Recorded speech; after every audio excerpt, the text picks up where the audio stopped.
Hi guys, welcome to the Pet Quarter community. In this video, I am going to share one of the most heartbreaking stories I can remember.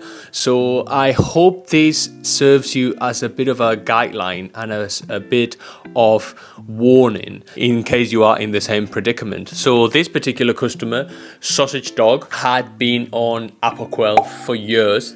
Dog had been on steroids for years. This customer came to one of our branches and we straight away started talking about the dog's allergies, and the dog was allergic to this, was allergic to that, was allergic to chicken, was allergic to beef, was allergic to salmon, was allergic to all sorts of things.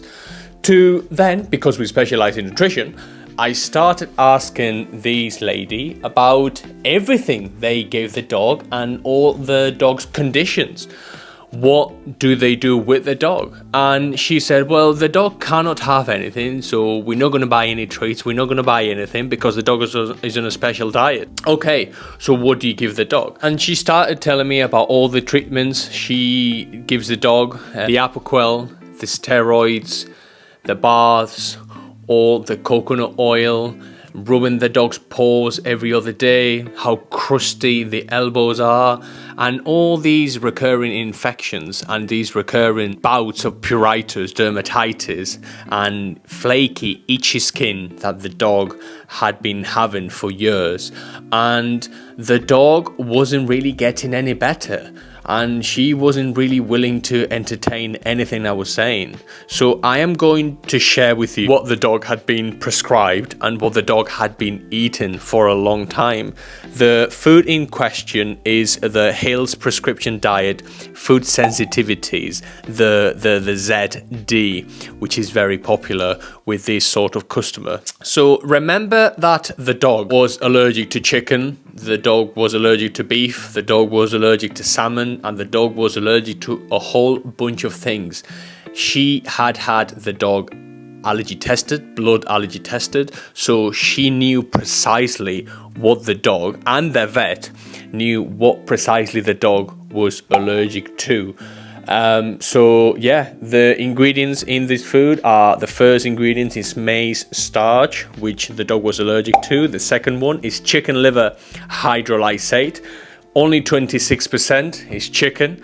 The rest, we don't know what we are feeding the dog. Now, hydrolysation is a chemical process whereby water is used to break down the chemicals so that they don't produce a reaction. But again, we are feeding the dog chicken and only 26%. The rest, we don't know what it is. We could be feeding the dog anything. They don't tell you.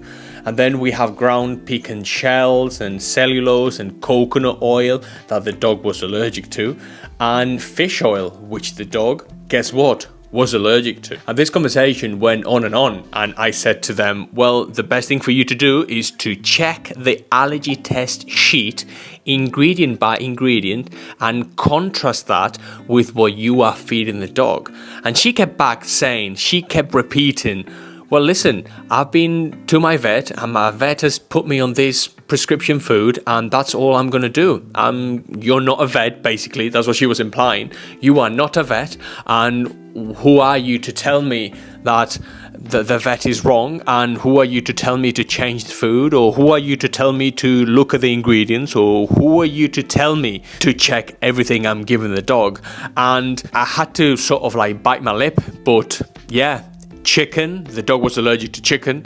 Fish oil, the dog was allergic to fish oil. Maize, it's a very inflammatory ingredient. It's not going to make the dog any better. And then we have coconut oil, which the dog was allergic to. So if you have a dog on Apoquel, if you have a dog on steroids, if you have a dog with any sort of health issue, the best thing for you to do is check and recheck everything the dog gets, because you cannot be feeding the dog the same allergen, the same ingredient the dog is reactive or allergic to. That makes no sense. That makes absolutely no sense. And it's really a cry for desperation on the dog's part. The dog could be fed something else. The dog could be fed something that's not causing them the problem that they are currently having, and the dog's skin would be a lot better if the customer looked at the ingredients and helped themselves get advised a bit better. Because again, it cannot be that we take these blanket statements and these prescription foods and we do not question and we do not look at the ingredients, and we keep dogs on bouts of recurrent steroids and Apoquel for years and years, and the dog doesn't get any better. And precisely, if we have a dog allergy test, a blood allergy test, then it's a lot easier for us to determine what the dog is allergic to and what the dog is not allergic to. And listen, maybe the dog would not get better on a better food, or would not get better on a different sort of diet. But guess what?